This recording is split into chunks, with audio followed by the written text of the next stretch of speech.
This study is entitled The United Kingdom, Old Testament study number 13. And it covers the basic narrative of three Old Testament kings, Saul and David and Solomon, a period of about 120 years.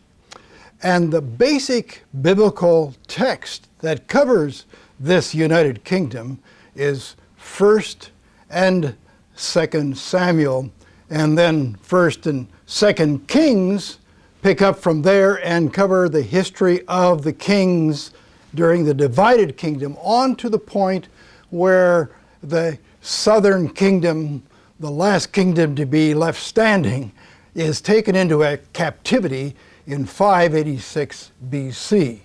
But this section, it deals with 1st and 2nd Samuel.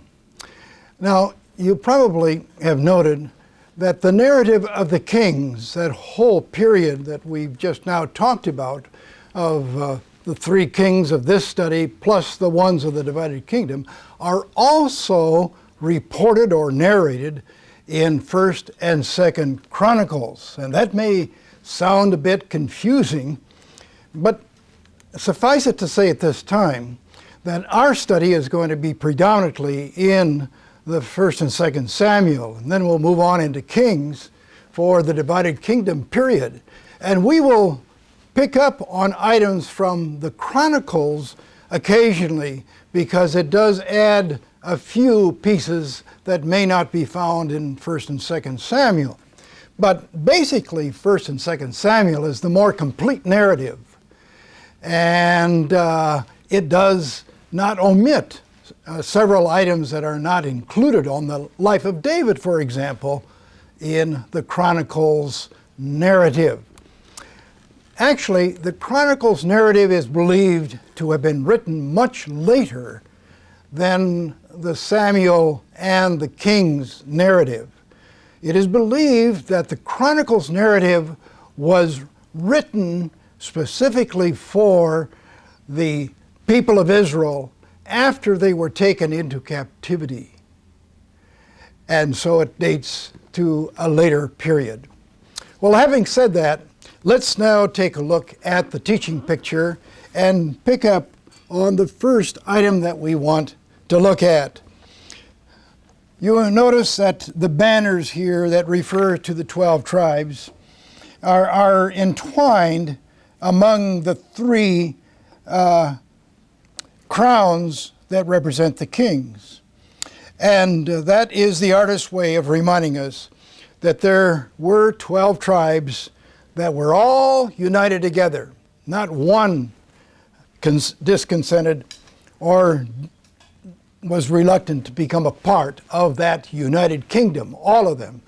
All in that loose confederacy united together, and you have all 12 under then these three kings. Will you take your study sheet at this time and follow along as we punch out a few pieces of information about these three kings, just in bullet fashion? Well, first of all, there's Saul. He's the first king. He's sort of the test case to see whether this is going to work. And so he represents a person who marks the transition from that loose confederacy under the judges first, and then under Samuel, who was really kind of a judge and priest and a prophet all together, but not a king. So Saul bridges from the point of Samuel on into the period of the monarchy. Then you go to David, the second king, and it's under David that the monarchy gets to be settled and consolidated as an affirmed way in which they will function as a group of 12 tribes. And it's under David, of course, the warrior, that the boundaries of Israel are expanded to the far extents, even as they were promised by God to Abraham many, many years before that.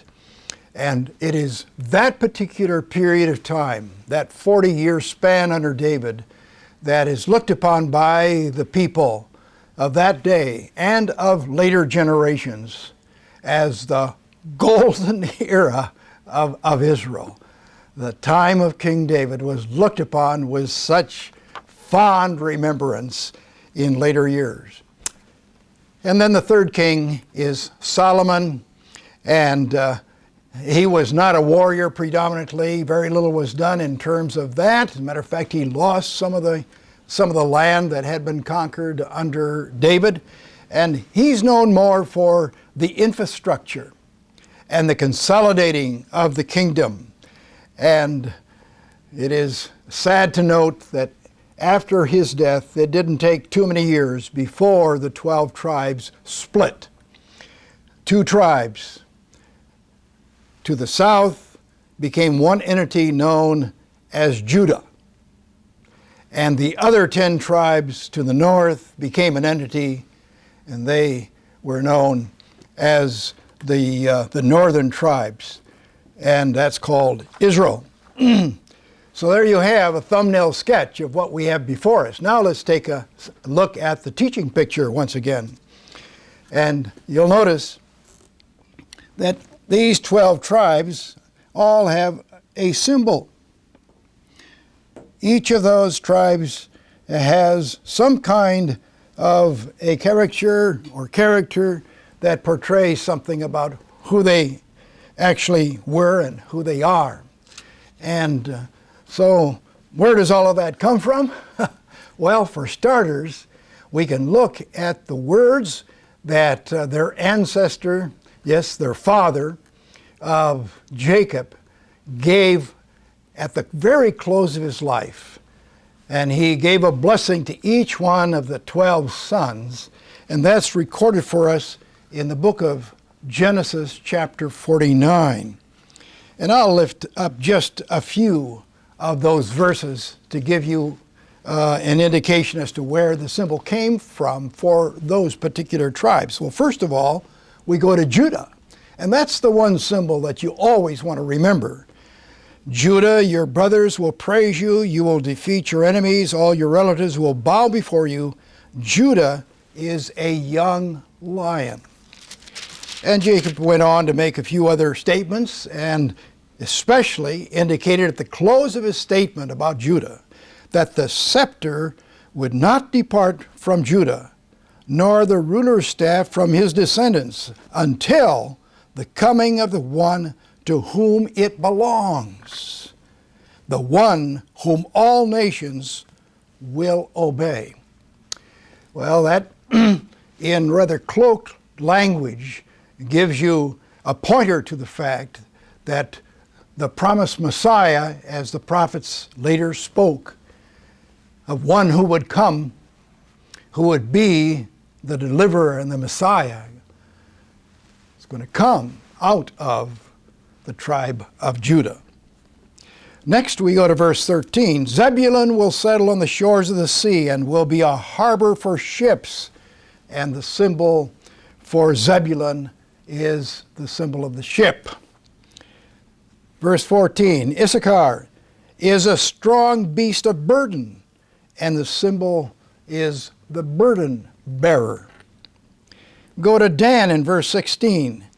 Dan will be a snake beside the road, a poisonous viper along the path, and the symbol is a serpent.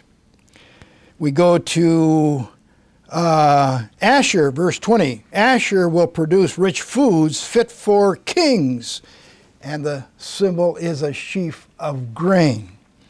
And finally, Naphtali is a deer let loose, and the symbol is a mountain goat.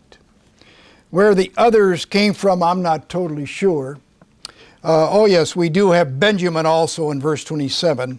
Benjamin is a wolf that prowls, and the symbol is a wolf, or as some translations put it, a fox. So there you have it. But the tribe of Judah is what we want to fasten on, because obviously that's the one that is of high significance for us. So follow along with me in the copy of the study sheet. To Judah, Jacob had said, Your brothers will praise you. You will defeat your enemies. All your relatives will bow before you. Judah is a young lion. The scepter will not depart from Judah, nor the ruler's staff from his descendants until the coming of the one to whom it belongs, the one whom all nations will obey. Now, if we can fast forward now into the time of Christ, just before the birth of Christ, you know the narrative of the Gospels in their early chapters, that from the east wise men came following a star. They came to Jerusalem and they asked this question of the priests: where is the newborn King of the Jews to be born? And they went to the Old Testament and they found this passage, obviously, but also in the promise of Micah, it is even made more specific. Micah 5:2. O Bethlehem of Judah, you are not just a lowly village in Judah, for a ruler will come from you who will be the shepherd for my people Israel. And so the word was given to them that it would be Bethlehem, and they trudged on to Bethlehem. Now, so much for the symbol of Judah and the prominence of that tribe and the fact that out of that the Messiah would be coming. Now, let's take time to look at where these tribes were located. If you haven't already done so, why don't you turn to the back pages of your study Bible. In the study Bible that I'm using, it's the fourth map, and it shows where all those 12 tribes were located. Now, just a few facts about that. You'll notice that in the southern part, Dan is listed as located just at the top part of Judah. But Dan didn't stay there. Dan did not do well in terms of defeating the various enemies that had strongholds in that territory, so they never really possessed that land. And they sent out some spies way up north, and they said, this is the place where we need to resettle. And so Dan actually went to locate or relocate in northern Palestine, just above Naphtali, up in the area of way north of the Sea of Galilee. Let's see, there's other things that we need to note here. Simeon, you'll notice a small tribe, is sort of assimilated and in the center part of Judah. That tribe was located there as being one of the smallest of the tribes and is scattered there. Now you may ask, well, where is the tribe of Levi? Where did they get their property? Or what's their geographical location? And you already know the answer to that one. Levi is not to have any geographic territory. They're given locations in various cities that are sprinkled among the 12 tribes because they are the Levites, and they have functions of a religious nature in each of those tribes. And through the sacrifices, etc., they were to receive their way of life and their living.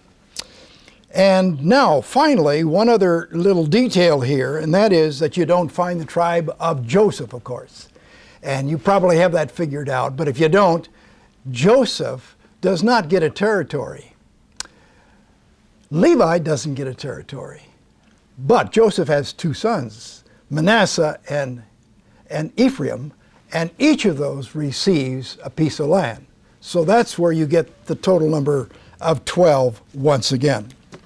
Well, so much for that detail. Now let's go back to the teaching picture. And take note that the pillars rise up and move on into the heavens. Each of those pillars reach on up and enter into the clouds. And that's the artist's way of making a statement about how these kings secure their position. And the fact is It is not done by popular election. Not at all. The people have to get behind them and they have to concur, but it is not either by blood succession. It is rather by divine appointment. And so the idea persisted that kings should be established by divine commission rather than bloodline.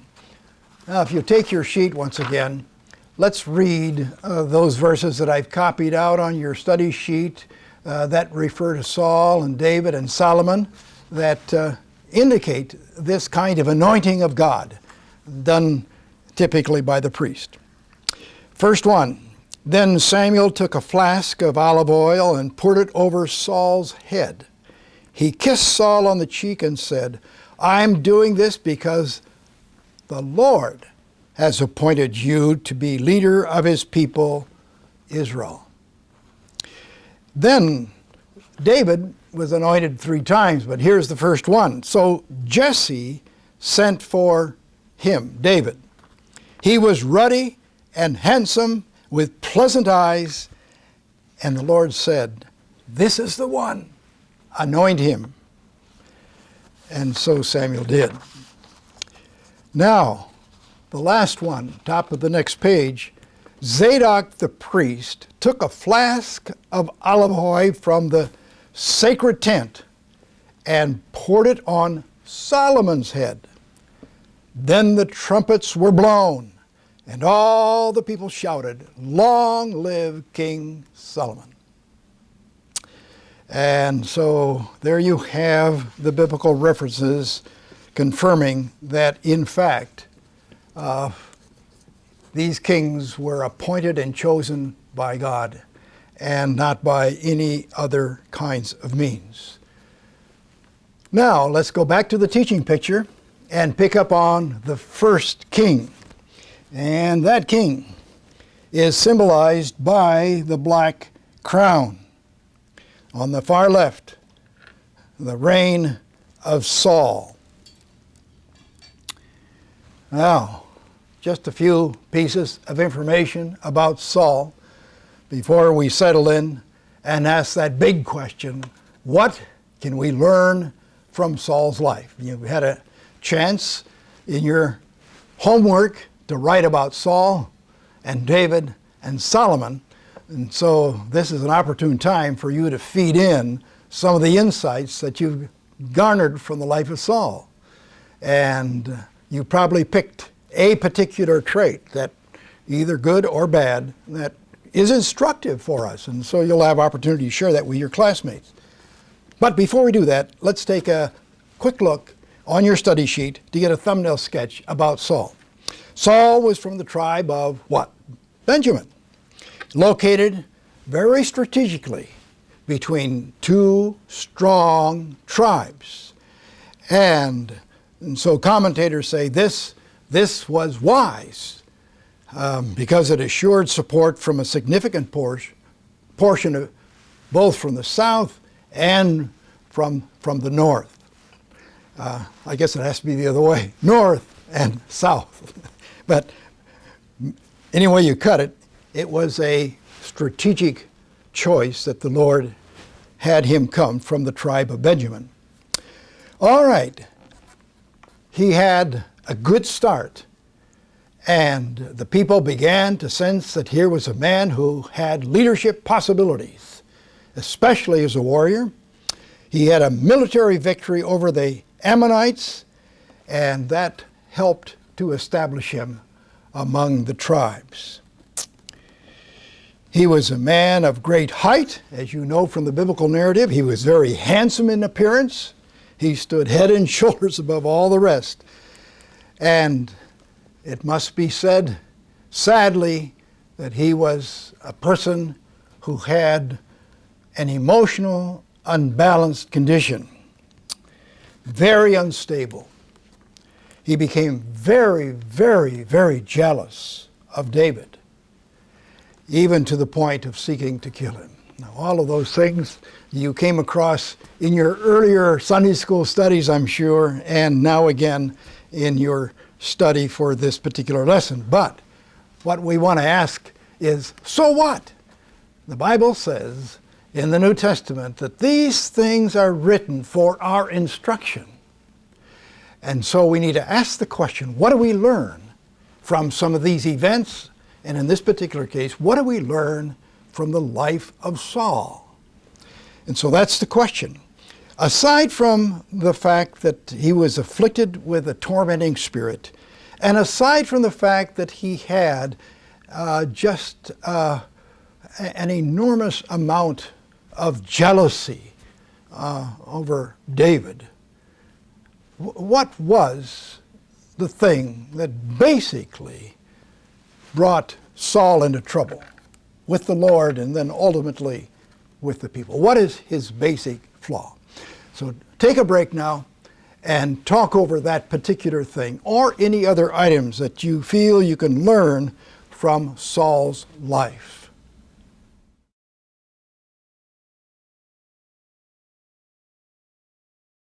We're not quite finished with Saul because we want to go to point number 5 here, and let's go back to the picture to notice briefly here that crown is definitely a black crown. Sad but true. What is the basic flaw? Well, I'm sure you had a good discussion about that, but let me play my hand and give you what I think is it according to my understanding. Take it to your study sheet and it will give you the clue. He's a test case because he's the first king for the United Kingdom, and there are pro and anti-king sentiments that still remain. Some are for it and some are not. But the key thing is not that the environment was uncongenial and he was kind of breaking new ground for Israel. I think the key thing has to do with Saul's character. And the character flaw of Saul is disobedience. He has a feeling that he is above the law and that he is not like the rest of the people that are under God's law and need to be obedient. And so he has some serious incidences where he definitely does not follow what Samuel indicated he needed to do. He did not wait for Samuel to come and offer the sacrifices. He said, I'll come in 7 days, and he couldn't wait. And obviously, it was a test kind of thing because his troops were beginning to scatter, but nonetheless, he needed to be obedient at that point.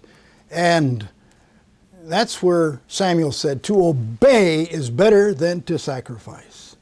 And he'd been instructed, not to have any spoils. This was supposed to be dedicated to God. And he saved the best of the livestock. And then he gave an alibi. Well, I wanted to use these cattle to make a choice offering for the Lord, that kind of thing. And so he begins to try to finesse his way around his disobedience. But God sees the heart of Saul, and Samuel picks up on it as well.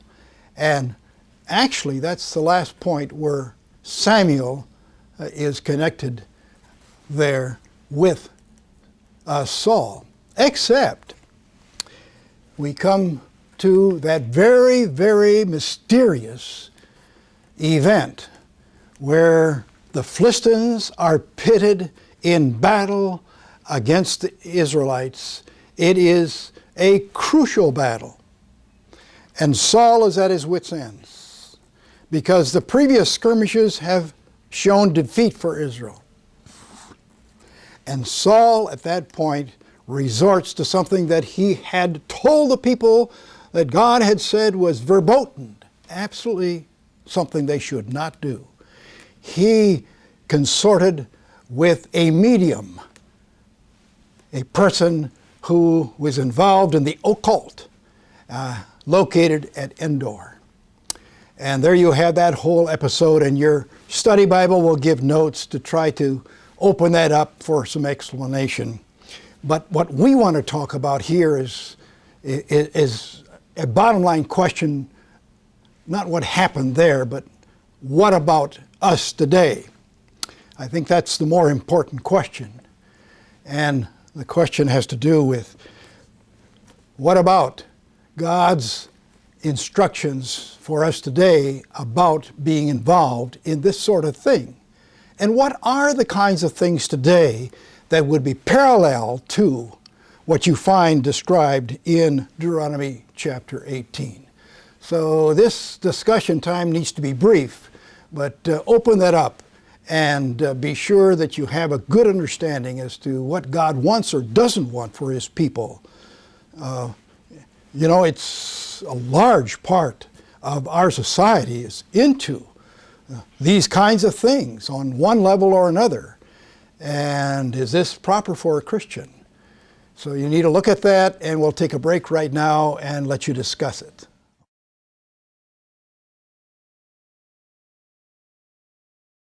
All right, let's now turn to the next king, and that's portrayed in our picture by the center crown, and that's the crown of David, the reign of David, a reign that extends over some 40 years, like Saul's, and a reign that began for David at age 30.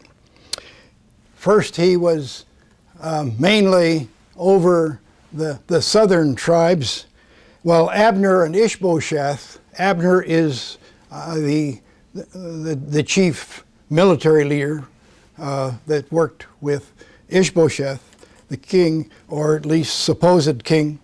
They ruled in the north, and David on the south with his headquarters at Hebron.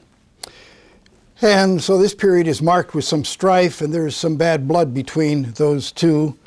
But upon the death of Abner and Ishbosheth, David is then made king over all the 12 tribes. And so after 7.5 years in the south, now David begins to rule over all 12.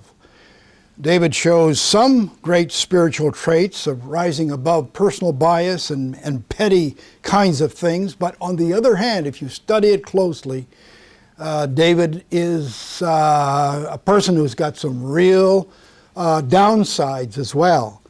And we're going to take note that the most popular and well-known of his downside is his sin with Bathsheba and the sending of Uriah, the Hittite, who was the husband, as you know, into the front line so he'd be killed, and then taking Bathsheba into his household as his wife.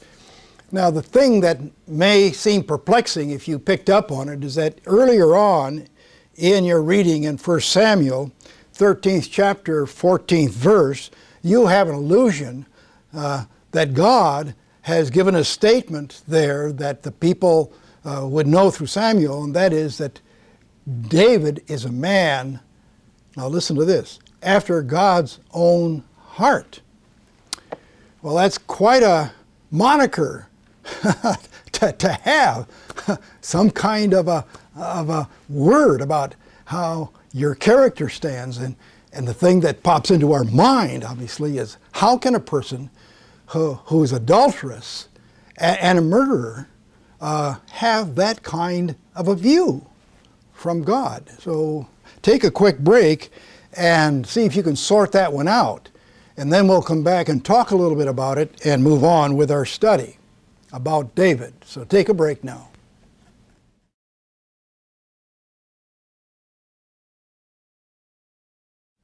I believe that a key difference in David's life that enables him to be called a man after God's own heart, as compared, let's say, with his previous, his predecessor as a king, Saul, that David is a person who has a tenderness and a readiness to be a person to be forgiven. A contrite and a penitent spirit is what we see reflected in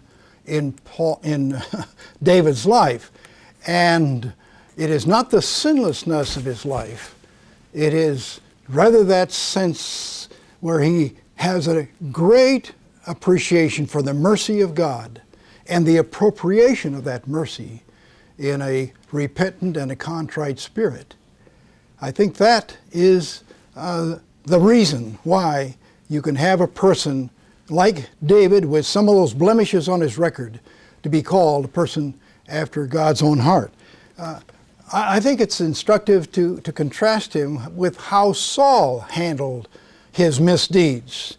I have 1 Samuel 15 here, and I read as follows. This is how Saul dealt with it. Samuel says to him, "But to obey is better than to sacrifice." Okay? Obedience is better than sacrifice. Listening to him is much better than offering the fat of rams. Rebellion is as bad as the sin of witchcraft, and stubbornness is as bad as worshiping idols. So because you have rejected the word of the Lord, he has rejected you as king. Now, when Samuel said that, Saul's attention was piqued, as well it should be. And we read in verse 24 of this 15th chapter of 1 Samuel, "Then Saul finally admitted." You notice the word finally? That's a difference with David. When the prophet said, "Thou art the man," David immediately responded. Now, Saul finally admitted, "Yes, I have sinned.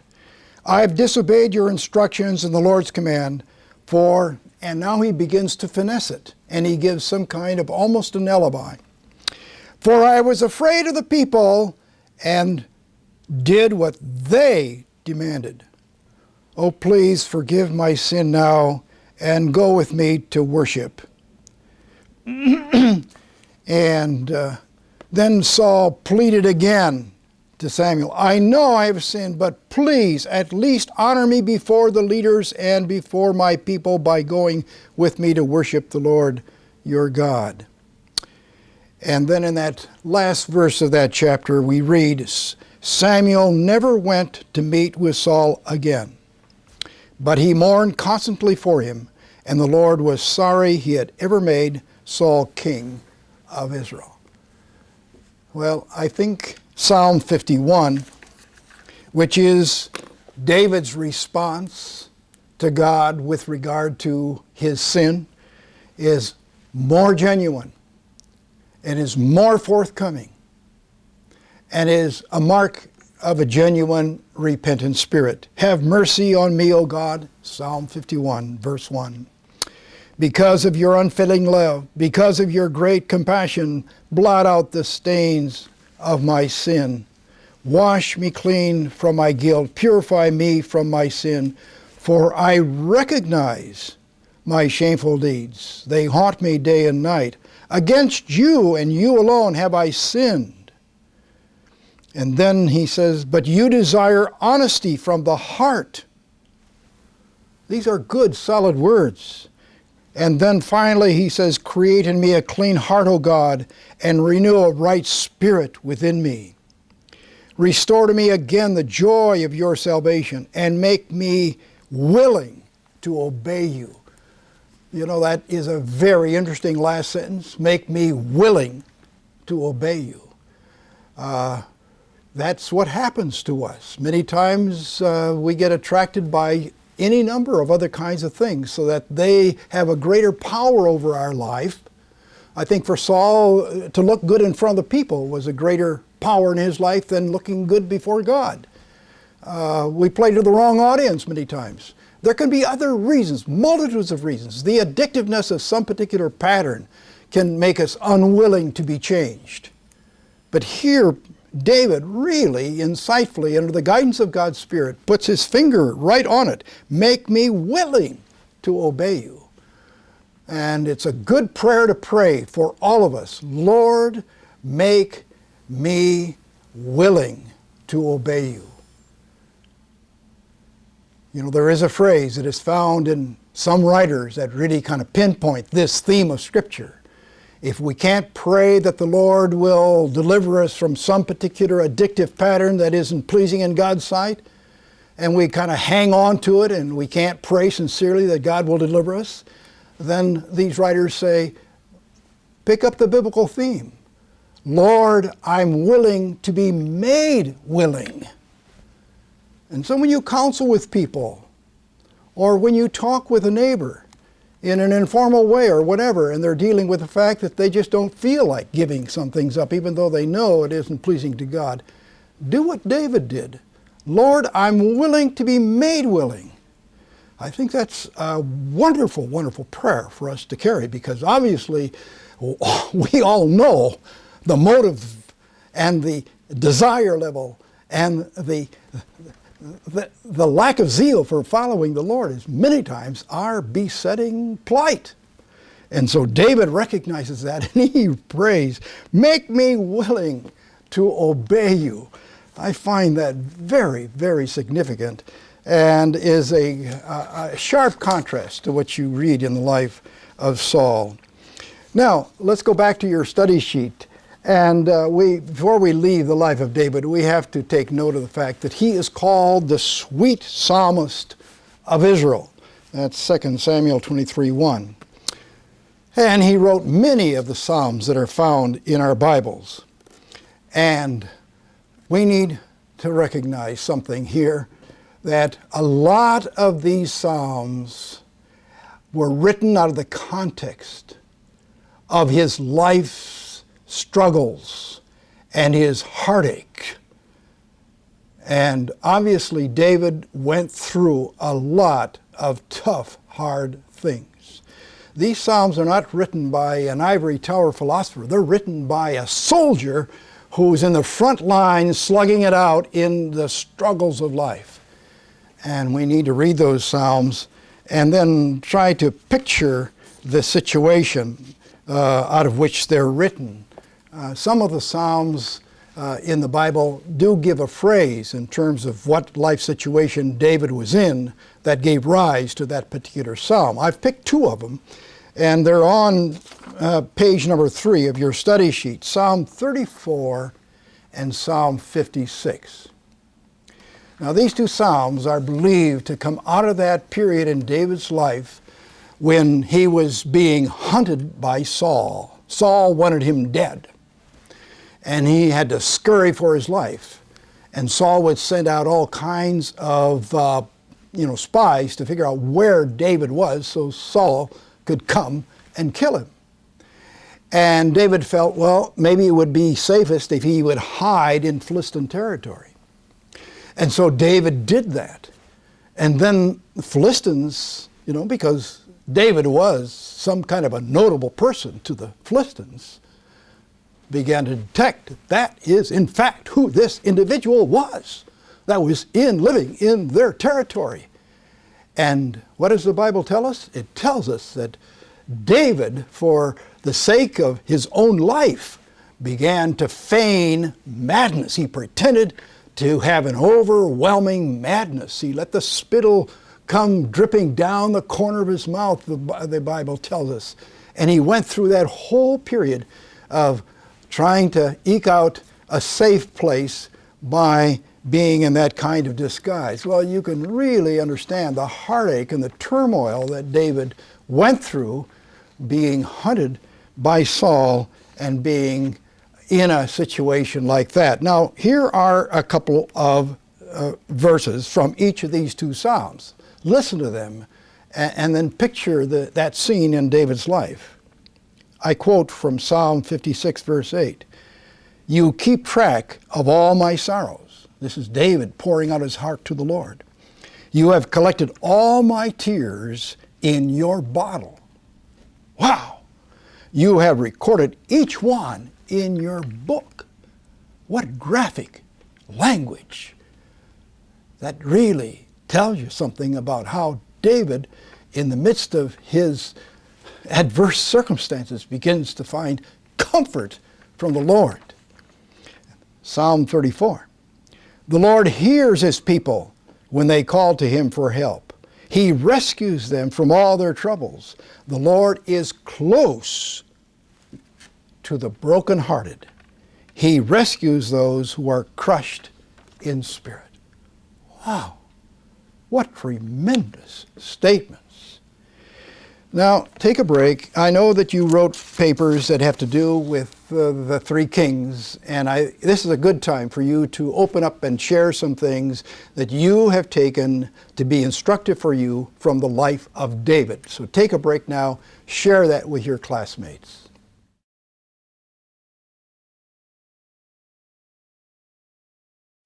All right, we go now to item number 7 in our study, and in the picture, you'll notice that above David's crown is the Star of David and the Mace.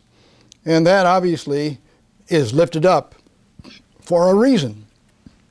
It's because of all the kings that they had, David is the one who's remembered the most fondly.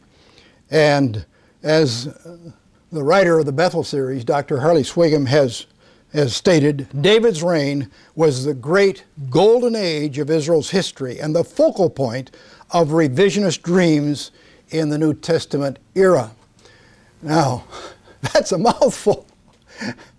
And revisionists, what does that mean? Well, it means, in a sense, that you want to take what obtains today and hark back to something and have that brought forward into the present era. At least that's the way we need to understand it here, as far as I can tell. And so what we need to do is to know that this was the golden age. The boundaries were extended at their farthest reaches. There were countries that quickly made peace with Israel because they saw that they were the ranking military power of that whole region. And the Philistine menace was laid to rest. This was the time when you might say proud to be an Israelite. It was that kind of an era. And so that is what was relayed generation after generation after generation. And God had clearly indicated that it would be of David's lineage that the Messiah would come. And so all of that, is a part of their memory bank. And now what is this revisionist dream? Well, I want you to take a crack at it, so take a brief discussion point, and then we'll come and talk about it for just a little bit.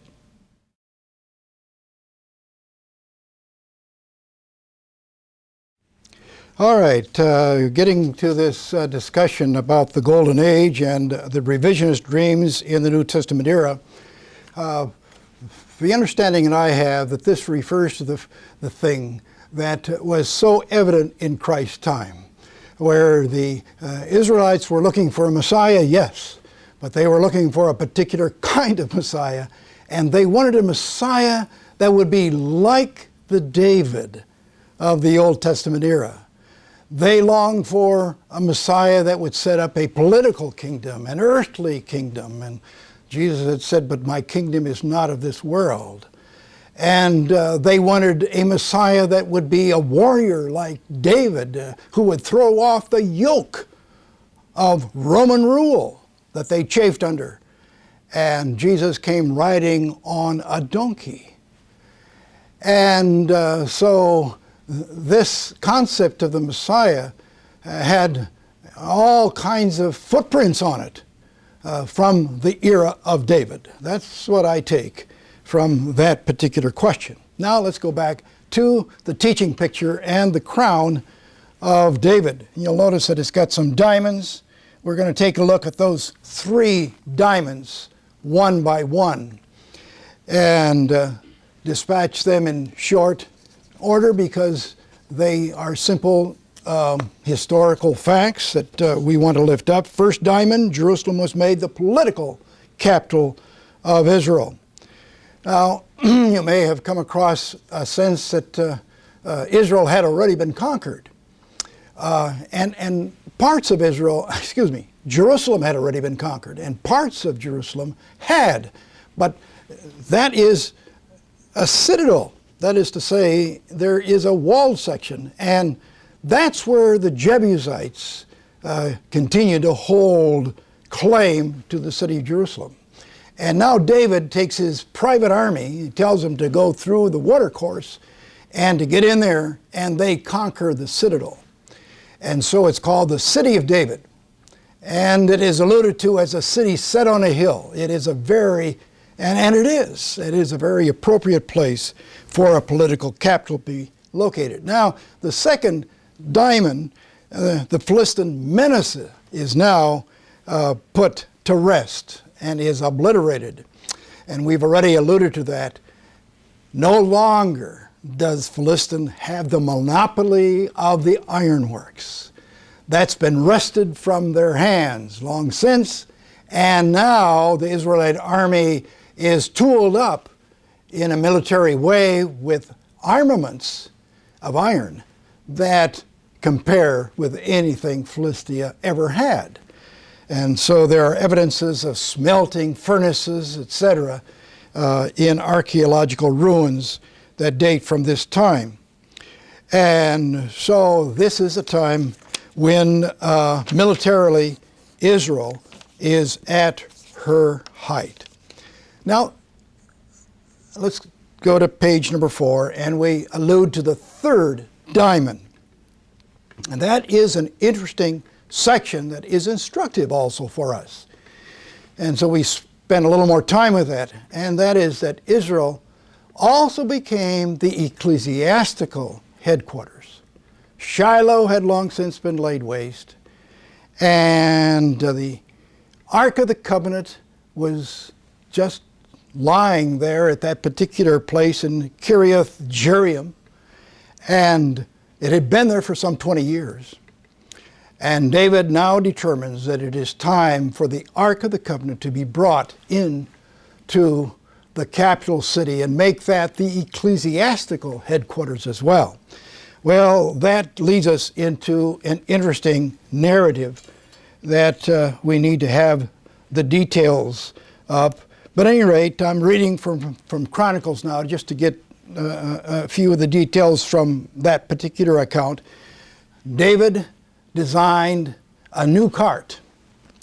And that's, so it said, a new cart with Uzzah and Ahio, however that's pronounced, guiding the cart. And then it says, this cart was drawn by oxen, and the oxen stumbled, and Uzzah put out his hand to steady the ark. Sounds like a good enough gesture. But the Lord's anger blazed out against Uzzah, and he struck him dead because he had laid his hand on the ark. So Uzzah died there in God's presence. And then it goes on to say that David was angry and he was afraid. And so the ark stayed there for 3 months before David began to pick up on it. Larry Richards, in his book called The Bible Handbook, makes an interesting comment that I want to pick up on. His comment is as follows with regard to this incident. This incident underlines the holiness and the majesty of God. A sense of godly holiness is greatly needed. And in contrast, Saul treated the ark with contempt. He even executed the priesthood. This incident, he writes, and the example of commitment which David provides begins a recovery of the fear of the Lord. Now, I prick up my ears when I hear the phrase fear of the Lord because I think it is little talked about or understood. And so I want you to take a little time in your discussion group, look at these notes that I've given you here, and talk about what the fear of the Lord is. Look at Job 28:28 and read the footnote, and we'll come back and look at that in a moment. So go to your Bibles and take the phrase fear of the Lord and try to sort out what that means. Let me give you just a tidbit as to what I'm driving at. You've got in the book of Proverbs, chapter 1, verse 7, that well-known statement, the fear of the Lord is the beginning of wisdom or knowledge. So the fear of the Lord is a very positive, important, good kind of characteristic that we need to emulate. Then, in the New Testament, in the epistles of John, first epistle, chapter 4, you have a statement, perfect love casts out fear. Well, anybody who takes those two verses has got to say, what's coming off here? I mean, how do I understand this? So you've got to sort out what those two things are talking about, and it's good to talk about that for a second.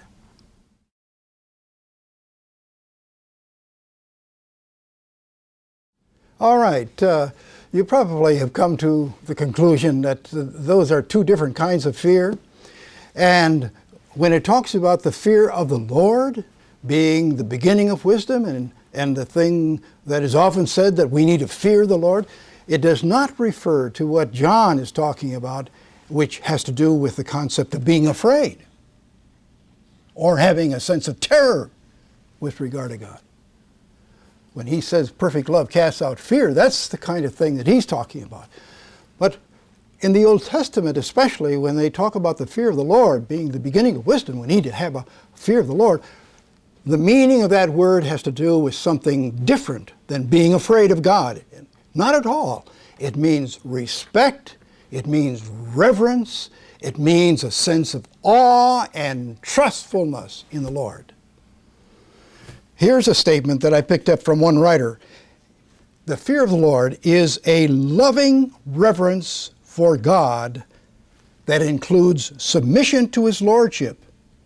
Even as we stand in awe of Him, we can rejoice in Him. I like that. I think that's great.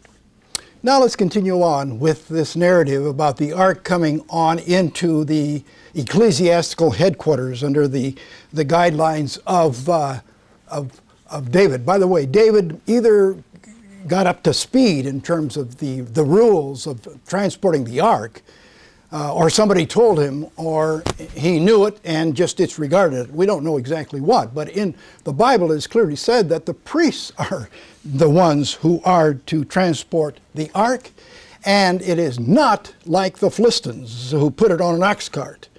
The way the Lord wanted His ark to be transported was on the shoulders of the Levites, who would have poles that were attached to the ark. And David clearly says, this time we're going to do it that way. And they did. And so now we've got the pilgrimages and the feast days being celebrated in a more regular and celebrative fashion than ever before, and Jerusalem becomes a worship center for the whole country. And David begins to plan to build a temple. And here we have the question, why was David not allowed to build the temple? And the clue to that is very evident in Chronicles, the first Chronicles 28, 2 and 3. And what I'm going to do is to read that a set of verses for you. David rose and stood before the people and addressed them as follows. My brothers and my people, it is my desire to build a temple where the ark of the Lord's covenant, God's footstool, could rest permanently. I made the necessary preparations for building it, but God said to me, you must not build a temple to honor my name, for you are a warrior and have shed much blood. There you have it. Clearly stated. David is not to build that temple. He can make preparations, but he is not to build it. And I ask the question, what does that tell us about God? And I like what Albertus Peters has said about this in his book, Notes on the Old Testament History. He says, David had shed too much blood to build the temple. Yet the wars of David were necessary wars. A holy war is a necessary war if God so instructs. It's waged at God's command, and with his approval.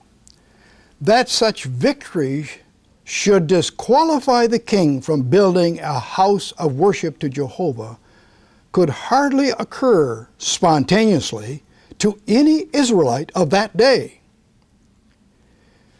That it is found in the Bible at all indicates how God hates war and how very reluctantly he permits or directs it when it is necessary to do so. I like the insight of Dr. Peters on that particular question. Now let's take a look at the picture once again, and notice before we leave the crown of David that one of those jewels is a black pearl. And there we come to what we know so well about one of the major sins of David's life, the sin of adultery and of murder, and the repercussions that that had in his own life, but also in the life of the whole country. Disunity in the United Kingdom began as a result of David's sin with Bathsheba. Lawlessness, vengeance, jealousy, ruthless ambition sprung up within his own household. And this ultimately spread out to the whole nation. Nathan truly predicted that the sword would not depart from David's house, and I give you the reference of that. And this makes us pause then to recognize that sin forgiven enables us to stand before God as ones who are indeed forgiven. But the earthly repercussions of that sin still have a way of playing themselves out. And I give you a reference here about 2 Samuel 12:14, which has to do with the fact that that little one that was born to Bathsheba out of David's adulterous action with her was a child that died. And David mourned sorely over that. And so that does give us a clear indication that it isn't just as easy to say, well, I'll sin and then I'll get the slate cleared by coming before God with a penitent spirit. The repercussions of this begin to ripple out and continue to do so. Now, they may be ameliorated by the fact that this person has sought forgiveness in a contrite and genuine way. But nonetheless, there are things that continue on in a detrimental way. So what we're going to do now is to take a look at that third crown, and that's the crown that symbolizes the reign of Solomon. What do we learn from the life of Solomon? Well, Solomon was not primarily a warrior. He was primarily a man who asked God for wisdom and was a very wise individual, at least in the early part of his reign.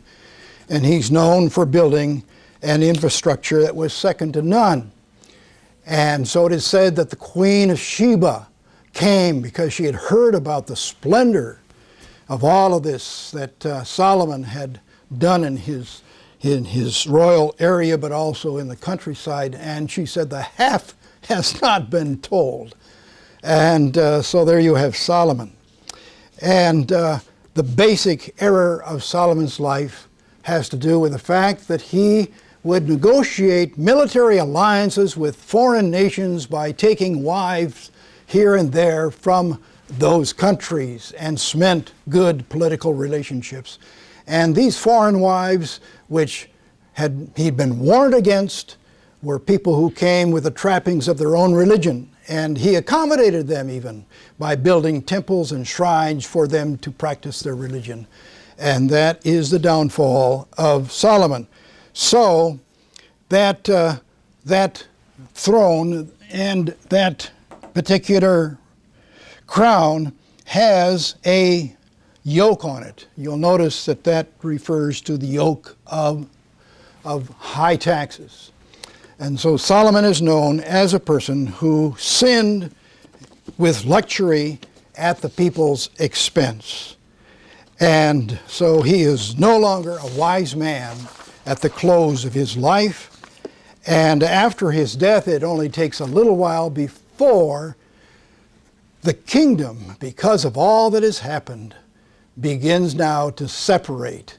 2 tribes to the south and 10 tribes to the north. All because he did not follow the counsel of his father that he'd given to Solomon some time before. It's found in 1 Chronicles 28, verses 9 and 10. And I want to close this particular study by reading those few verses. And Solomon, my son, get to know the God of your ancestors. Worship and serve him with your whole heart and with a willing mind, for the Lord sees every heart and understands and knows every plan and thought. If you seek him, you will find him. But if you forsake him, he will reject you. And with that powerful thought from Scripture, we close this study of the United Kingdom.